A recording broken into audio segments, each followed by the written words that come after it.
Hello friends, आप देख रहे हैं मूवी रनर्स। मार्वल का 6th एपिसोड रिलीज हो गया है, जिसमें तो मार्वल ने अपना हद ही पार कर दिया अपने कैरेक्टर्स को मारने का। और उसके साथ ही हमें कई सारे नई चीज़ें भी देखने के लिए मिले हैं इसमें। तो आज हम इस वीडियो में इस एपिसोड का ब्रेकडाउन करेंगे। चलिए।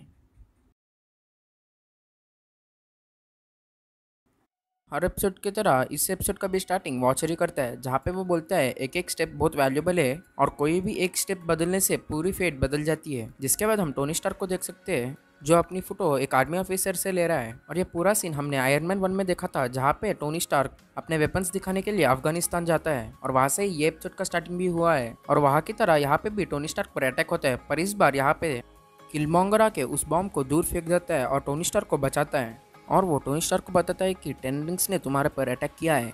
और वो अपने आप को इंट्रोड्यूस करता है टोनी स्टार्क को, जिसके बाद वो बाकी सारे सोल्जर्स को भी मार डालता है। और ये सब देख के टोनी बहुत इंप्रेस होता है और फिर वो दोनों चलते हैं।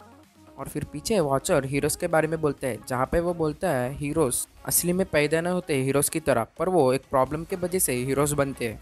और ऐसे ही कई सारे प्रॉब्लम्स को सॉल्व कर कर बहुत एक्सपीरियंस्ड होते हैं। और जिसके बाद वो बोलते हैं लास्ट में डिफाइंड बाय सैक्रिफाइस, जहाँ पे हम टोनी स्टार्क को स्नैप करते हुए देख सकते हैं। और यहाँ पे हम एक चीज़ नोटिस कर सकते हैं कि जब टोनी स्टार्क स्नैप कर रहा है तो वो इंजूर होते हुए नहीं दिखा है। और इससे हमें पता चलता है कि मार्वल ने किस पर कितना ध्यान दिया होगा एज रिस्ट्रिक्शन के बारे में। तो वॉचर बोलते हैं कि जब टोनी स्टार्क अफगानिस्तान में नहीं पकड़ा गया तो पूरा आयरन मैन का फेस कम्प्लीटली इरेज हो गया है और वो वापस कभी नहीं आएगा। और यहाँ पे हमें पता चलता है कि इसमें हमें आयरन मैन नहीं दिखेगा।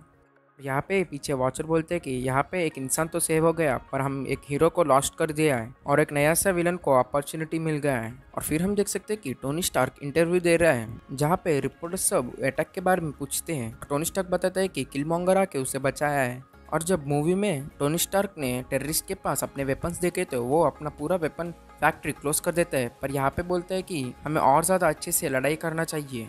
और फिर टोनी स्टार्क बोलता है कि इसीलिए मैं अभी किलमॉन्गर को अपना नया स्टार्क इंडस्ट्री का सिक्योरिटी ऑफिसर बनाना चाहता हूँ। और ये सुनते ही हैप्पी बहुत नाराज हो जाता है और पेपर से बोलता है वो प्रमोशन मुझे मिलना चाहिए। और थोड़े कॉन्वर्जेशन के बाद किलमॉन्गर सबके सामने बताता है कि वो अटैक स्टार्क इंडस्ट्रीज के हेड ओबेडाई स्टेन ने किया है और वो सारे प्रूफ्स दिखाता है। जिसके बाद सारे लोग शॉक में चले जाते हैं और टोनी स्टार्क ओबेडाई स्टेन को सिक्योरिटी को पकड़ाता है, पर वो नहीं मानता है, इसीलिए हैप्पी आके उसे मारता है और वो नीचे गिर जाता है। और फिर उसके बाद टोनी स्टार्क किलमॉन्गर को ओबेडाई स्टेन की जगह दे देता है और उसे अपना नया COO बनाता है, जहाँ पे पेपर पॉट्स मना कर देते हैं, पर टोनी स्टार्क नहीं सुनता है। फिर पेपर पॉट्स कर्नल रोड्स के पास जाके किलमॉन्गर के बारे में पूछते हैं, जहाँ पे कर्नल रोड्स बोलता है किलमॉन्गर सेफ है, पर पेपर नहीं मानती है। और फिर उसके बाद टोनी स्टार्क किलमॉन्गर को पूरा अपना गाड़ी और वेपन्स दिखाता है। और थोड़े कन्वर्जेशन के बाद फिर किलमॉन्गर बोलता है कि मैंने पहले ऑटोमेटिक कॉम्बैट ड्रोन्स बनाना चाह रहा था, पर मुझसे नहीं हुआ है। और ये बात सुन के टोनी स्टार्क बोलता है मैं तुझे हेल्प करूंगा। और जब किलमॉन्गर टोनी स्टार्क को अपना मॉडल दिखा रहा तो और वो मॉडल गंडम रोबोट की तरह दिख रहा था, और वहाँ पे किलमॉन्गर बोलता है आई लव एनिमे। मतलब यहाँ पे हमें एक तरह के एनिमे रेफरेंस देखने के लिए मिला है। और फिर उसके बाद वो दोनों मिलके उस रोबोट को बनाते हैं और जहाँ पे वो किलमॉन्गर की सारी फाइटिंग स्टाइल उसके अंदर कोड करते हैं। और वो काम फेल होता है क्योंकि पावर सोर्स की कमी के कारण। और यहाँ पे भी टोनी स्टार्क को आइडिया आता है कि छोटा आर्क रिएक्टर बनाया तो क्या होगा। और वहाँ पे ही टोनी स्टार्क बोलता है इट्स ए डम आइडिया। मतलब अलग से यूनिवर्स में टोनी स्टार्क की जान आर्क रिएक्टर ने बचाया था, पर यहाँ पे टोनी स्टार्क पर अटैक नहीं हुई थी, इसीलिए वो कुछ भी इंजूर नहीं हुआ है और इसीलिए वो आर्क रिएक्टर को डैम आइडिया बोलते हैं। और यहाँ पे किलमॉन्गर बोलता है हमारे पास अगर वाइब्रेनियम होता तो हम उसके मदद से एक सेल्फ सस्टेनिंग सोर्स को बना सकते हैं। और फिर वो अपना वाइब्रेनियम रिंग को दिखाता है, जहाँ पे टोनी स्टार्क उस पर रिसर्च कर कर बहुत सरप्राइज होता है।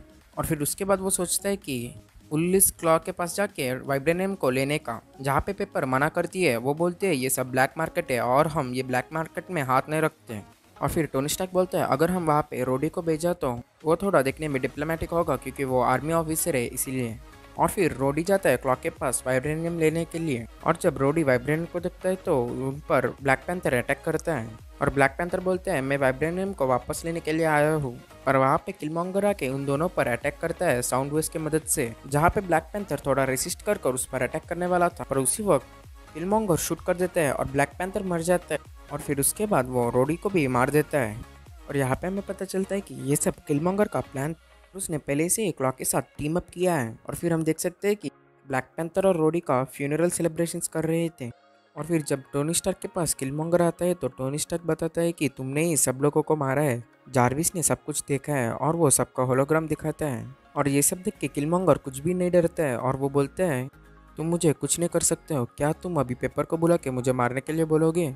और फिर उसी वक्त टोनी स्टार्क अपना रोबोट को बुलाता है जो किलमॉन्गर और टोनी स्टार्क मिलकर बनाया था। उसने वाइब्रेनियम की मदद से उसे स्टार्ट किया था और किलमॉन्गर पर अटैक करने के लिए बोला है, पर किलमॉन्गर उसे इजीली हरा देता है और वो टोनी स्टार्क पर स्पीयर फेंकता है जिससे टोनी बहुत इंजर हो जाता है। पर यहाँ पे भी हमें कुछ ब्लड ही नहीं दिखता है। और फिर किलमॉन्गर आके उस स्पीयर को थोड़ा अंदर ढकलता है और टोनी को मार डालता है। और ये तो बहुत डार्क था। दिन बर दिन मार्वल का व्हाट इफ सीरीज बहुत डार्क होते जा रहा है।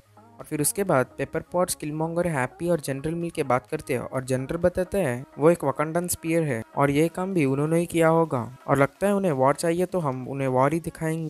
पर पेपर नहीं मानती है और उसे डाउट आता है कि ये सब किलमॉन्गर ही कर रहा है। पर जनरल नहीं मानता है और वो ऑर्डर देता है कि ड्रोन्स को तैयार करने का। फिर इसके बाद बहुत सारे ड्रोन्स को बना और किलमॉन्गर वो सारे ड्रोन्स को लेकर वकांडा पर अटैक करने के लिए जाते हैं और वहाँ पे एक क्लॉ भी रहता है। और फिर वो बोलते हैं कि एक तरह की फोर्स फील्ड वकांडा को प्रोटेक्ट कर रही है। और ये देखते ही किलमॉन्गर क्लॉ को मार डालता है और वो वकांडा के अंदर जाके सन ऑफ एनजोबू बताता है और वो बोलता है कि मैं वकांडा के लिए बहुत लॉयल हूँ, इसीलिए मैंने इस आदमी को मार के लाया हूँ जो तुम्हारे वाइब्रेनियम को चुरा के लेके गया है। और ये सब सुन के वकांडा का किंग मान जाता है। फिर किलमॉन्गर बताता है कि उन पर वॉर करने के लिए अमेरिकन्स आए हैं और पूरे सारे रोबोट्स की मदद से वो वॉर करने वाले हैं और वो वाइब्रेनियम से बने गए हैं और इसीलिए उन्हें हराना बहुत मुश्किल होगा। और ये बात को सुन के ओकाई बोलती है वो अमेरिकन्स ने बनाया है, मतलब हम उन्हें इजीली हरा सकते हैं। जहाँ पे शूरी बोलते हैं उन्हें हराना बहुत मुश्किल होगा। और यहाँ पे किलमॉन्गर आइडिया देता है कि वो सारे रोबोट्स एक तरह की सिग्नल से काम कर रहे हैं, तो अगर हम उन्हें अंदर आने देते हैं और फिर हम अगर फिर से शील्ड को ऑन कर देते हैं तो सिग्नल ब्रेक हो जाएगा और सारे रोबोट शट डाउन हो जाएंगे। और ये बात को शूरी मना करती है पर किलमॉन्गर बहुत कुछ बताता है जिससे किंग मान जाता है और वो सब लोग वॉर के लिए प्रिपेयर होते हैं। फिर प्लान के मुताबिक सारे ड्रोन्स को अंदर आने देते हैं जिसके बाद शील्ड को क्लोज कर देते हैं और सच में ही सारे ड्रोन्स सिग्नल लॉस्ट करते हैं, रुक जाते हैं और ये सब लोग रिलैक्स हो जाते हैं। और यहाँ पे हमें शूरी को छोटी लड़की की तरह दिखाया गया है क्योंकि ये सब आयरन मैन 1 के टाइम में टेक बेस कर रहे हैं। हमने शूरी को बहुत सारी ईयर्स के बाद देखा है इसीलिए वो बड़ी दिखती है। और फिर रोबोट शटडाउन होने के बाद किंग किलमॉन्गर के पास आके बोलते हैं वकांडा तुम्हारा घर है, पर किलमॉन्गर उससे सेटिस्फाई नहीं होता है और उसके बाद वो खुद ही ड्रोन्स को एक्टिवेट कर देते हैं और पूरी वकांडन आर्मी ड्रोन्स पर अटैक करती है और किलमॉन्गर भी ड्रोन्स पर अटैक करता है और सब लोग मिलके ड्रोन्स को हरा देते हैं। जिसके बाद ये सब देख के किंग बहुत खुश होता है और वो किलमॉन्गर को ब्लैक पैंथर बनने का हर्ट दे देता है। जिसके बाद किलमॉन्गर टिचाला से मिलते हैं जहाँ पे टिचाला बोलता है कि क्या तुम ये सब किंग बनने के लिए किया है। तब किलमॉन्गर बोलता है नहीं, मैं फादर की रिवेंज के लिए और वो सारे लोग जो सफ़र हुए उन सारे लोगों के लिए ये सब किया है। और फिर हम किलमॉन्गर को ब्लैक पैंथर बनते हुए देख सकते हैं और उसके नेक्स्ट शॉट में हम पेपर पॉट्स को अपने ऑफिस के अंदर जाते हुए देख सकते हैं जहाँ पे वो देखती है कि शूरी वहाँ पे खड़ी है। शूरी उसे एक एविडेंस देती है जिससे पेपर पॉट्स को भी पता चलता है कि किलमॉन्गर ने ब्लैक पैंथर और टोनी स्टार्क को मारा है। फिर शूरी और पेपर पॉट्स टीम अप करते हैं किलमॉन्गर को हराने के लिए और यहाँ पे ही एपिसोड खत्म हो जाता है। और ये सब देख के हमें बहुत क्लियरली समझ में आ रहा है कि व्हाट इफ का सेकंड सीजन बहुत इंटरेस्टिंग होगा। सीजन 1 में मोस्ट ऑफ द एपिसोड्स को क्लिफहैंगर पे छोड़ दिया गया है और ये सारे स्टोरीज हमें सिर्फ सीजन 2 में ही देखने के लिए मिलेगा। अगर आपको ये वीडियो पसंद आए तो प्लीज़ ये वीडियो को लाइक कर अपने फ्रेंड्स के साथ शेयर करें और प्लीज़ ये चैनल को सब्सक्राइब भी करना। थैंक यू दोस्तों, मिलते हैं अगले वीडियो में।